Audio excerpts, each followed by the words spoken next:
In 1798, the future King of Sweden visited Vienna from France and suggested that Beethoven write a heroic symphony on the subject of the revolutionary idol Napoleon Bonaparte. Napoleon was loved by many at the time for his brilliant campaigns in Italy and Egypt. By 1803, he had effectively become the dictator of France, recognized across Europe as a symbol of mankind's political and spiritual freedom, almost a herald of the great Romantic era. And so, Beethoven was moved to write this great symphony, one of his greatest, and no quick guide can really do justice to what is probably the largest symphony that had ever been written at this point in history. The symphony was originally called Bonaparte. However, in 1804, Napoleon crowned himself the Emperor of France. So much for those ideals of the equality of mankind that Beethoven had respected. Beethoven, outraged, scratched out his dedications and instead called it Heroic Symphony composed to celebrate the memory of a great man.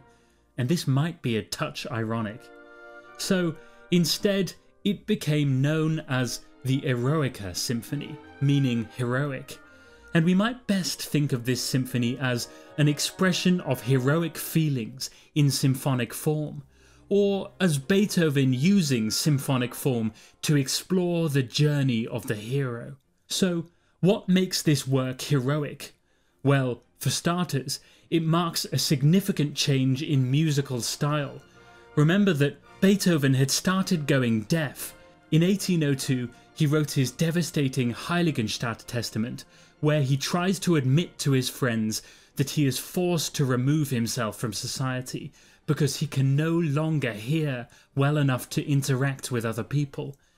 Yet this social isolation seems to have led to a significant transformation in style.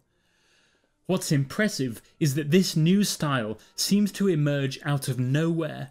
In many ways it's quite unprecedented, yet it seems to spring from Beethoven's pen, fully fledged, bringing us into a new period of music where he sets himself apart completely from his stylistic predecessors, Haydn and Mozart. One thing very characteristic of this symphony is its use of organic growth. This was a widespread romantic idea in art of the time, made popular by philosophers such as Goethe.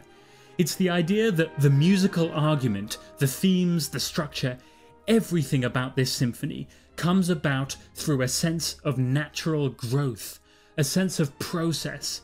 Our ideas are not simply presented, but achieved through some kind of organic development. For example, triumph isn't simply presented, but achieved through struggle. But on top of that, this symphony is of an unprecedented scale in almost every dimension. The size of the orchestra, its sheer duration, its epic tonal drama, the weight of its expression, and, arguably, its sense of overarching connectedness, uniting the four movements as having one clear purpose. So let's look at the music. The first movement is a massive sonata form, with an extra theme coming in the development. After two big hammer blows to introduce us, the cellos state the main theme. The first thing to note is that this whole epic movement emerges from such a simple, almost uninteresting theme. It's a 4-bar arpeggio on a major chord. But then there's this C sharp, possibly the most famous single note in all symphonic music, for several reasons, but for now you'll notice how it completely contradicts the stability of the first 4 bars and throws us off balance.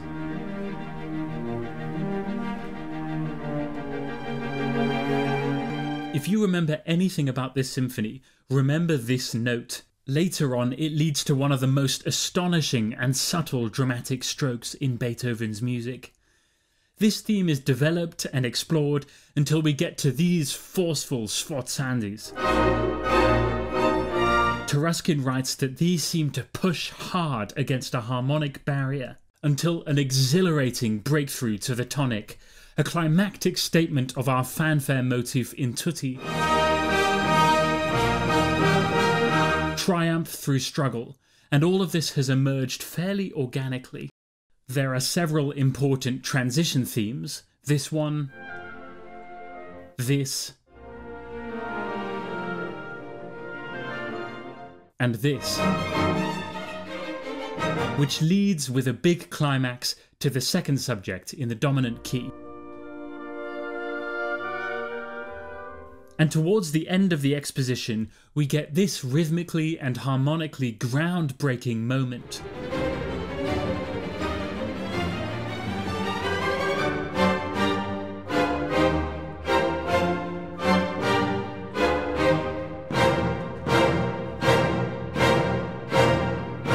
Beethoven in full power.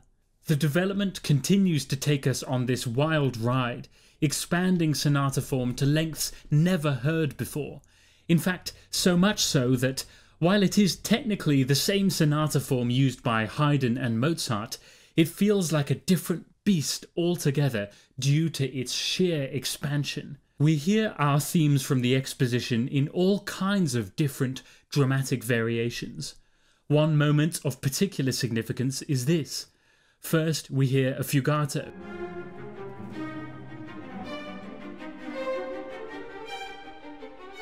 And then Beethoven gives us this passage of music more intense than anything that had ever been heard before it. Right through to the fiery trumpets at the end. Unbelievable, even today. It's hard to imagine how audiences at the time would have experienced it. Immediately following this is a new theme. Yes, a brand new theme in the development section. It's in E minor, a key which almost couldn't be further, tonally speaking, from E flat major. This is the most stable theme in the whole movement. We are sitting, floating on this harmony, far, far from home, in the middle of the development section. How will we ever get back? However, of course, Beethoven does find a way home. After more development, we get to this spine-tingling dominant preparation, preparing us to get home for the recap.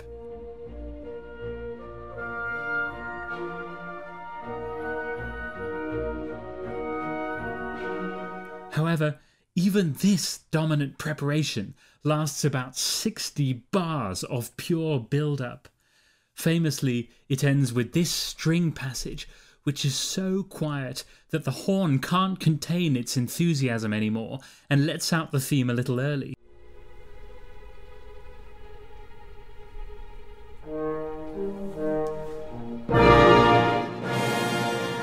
Now, the recapitulation, which begins with one of the most ingenious strokes in all music. Remember that C sharp from the beginning? Here's what he did the first time.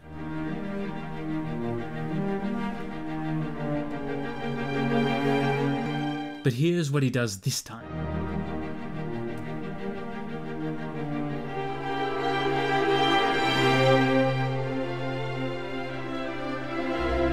And finally we get to the coda, where Beethoven practically shoots himself in the foot and tears us away from our comfy home key again.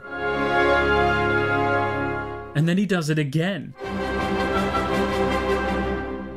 But this gives him an opportunity to recapitulate that one unanswered question, that new theme from the development.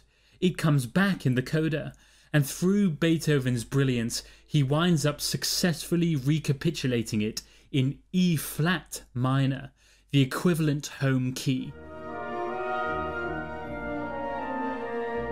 Nice one, Beethoven. There's another long, tense, dominant preparation, and then finally we get the main theme in a far more stable fashion, repeating round and round again in a cyclical way, building on itself each time it comes around until we get a huge climax.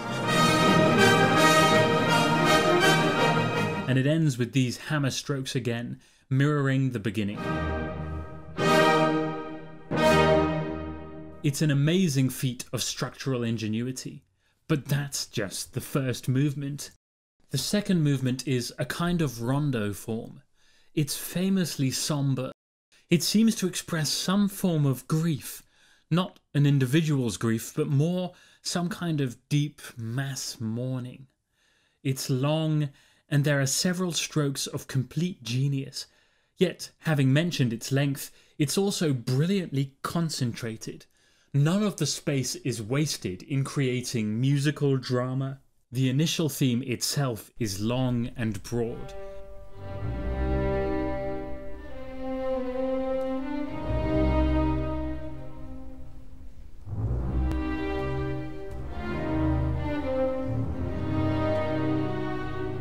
And the first section also has these brief moments of brightness.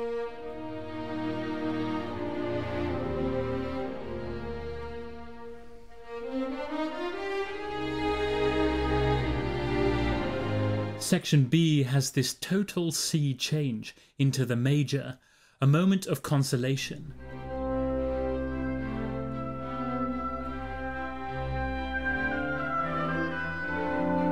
Which once or twice bursts into triumph. But the light falls and we return to the mournful main theme.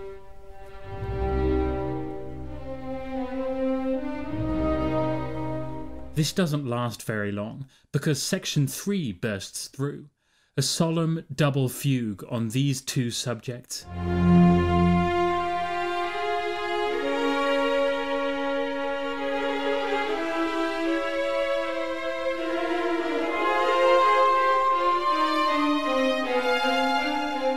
This comes to a climax, and then solemnly closes on the dominant, where another fragment of the main melody comes, rising upwards tentatively.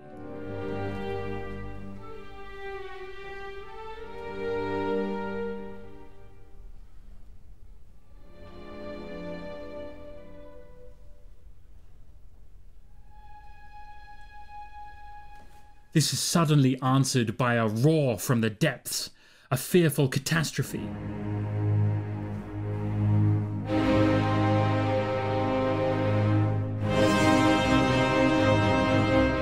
This subsides into the weeping of flute and strings, through which comes the main theme again.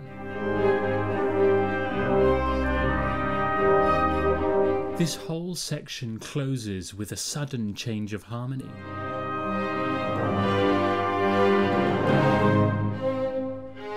And then some moments are measured as if it were by the slow swing of a pendulum.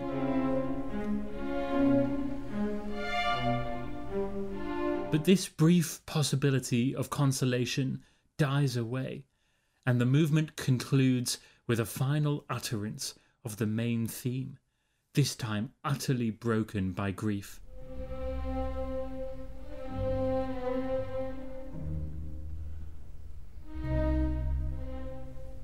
The third movement is a scherzo.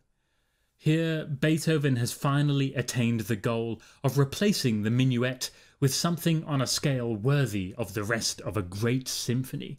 Its characteristics include this excited, whispered opening,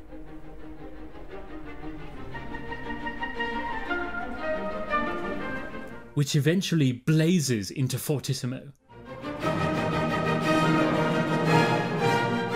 And then there's a trio of 3 horns, which is written well for old classical horns and their tonal limitations. And finally, there's a cheeky coda, which uses a lot of drums. The finale is a kind of theme and variations, though it doesn't quite fit the mould.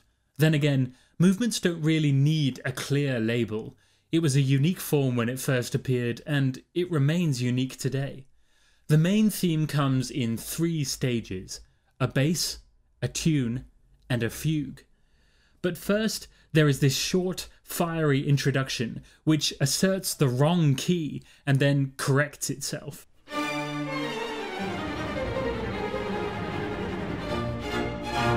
Then, the bass part of our theme is given, almost an anticlimactic joke after the last 3 movements.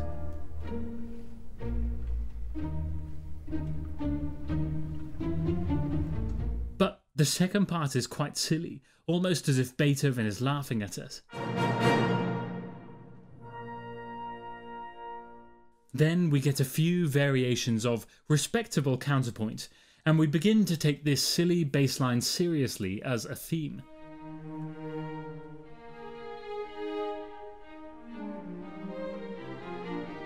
But then the tune sails in over the top in full radiance, and we think no more of the bass, though it continues on dutifully. But then, instead of continuing with more variations, Beethoven leads us in a few steps into a fugue, using the bass line as the subject.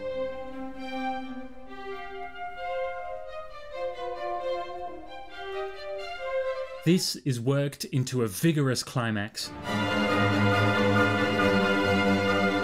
And then we are back to more variations in a faraway key. We get brilliant flute energy. And there's an orchestral repeat of the second part with very rough energy. This leads to a variation with a more sprightly dance rhythm, as the bass theme keeps us grounded throughout.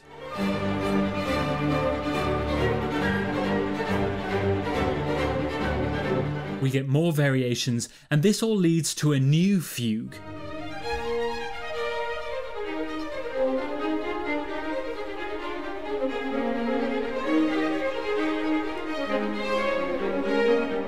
But this fugue is on the bass line inverted and combined with parts of the tune in a new form. This fugue eventually comes to a grand climax with a pause of anticipation. Then, in a great moment of reflection, the tune enters slowly.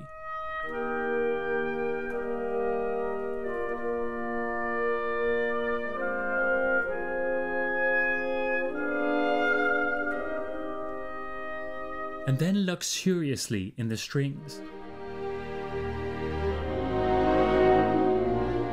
And then there's a fortissimo variation with the tune now in the bass line. Notice the bass theme has completely disappeared.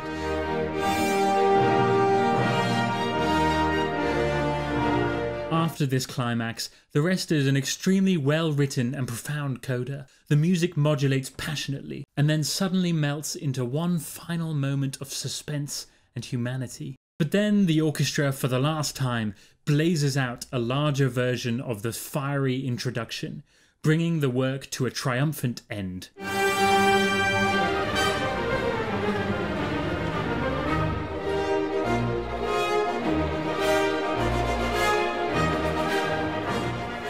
You may know that I'm taking part in the Virtual Music Academy's summer course.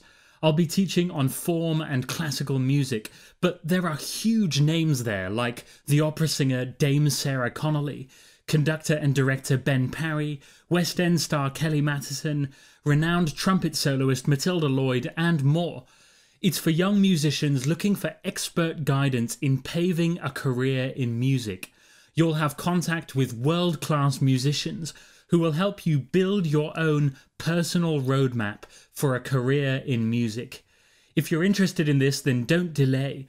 Visit www.virtualmusicacademy.com for more information. If you want to support my work or buy me a coffee to say thank you, you can visit my Patreon page at patreon.com/InsideTheScore. I really do appreciate the support. It definitely helps me to continue with these projects. And I certainly now plan on completing the Beethoven cycle. Please do subscribe if you want to see more like this, and share this video if you liked it. Thank you for watching.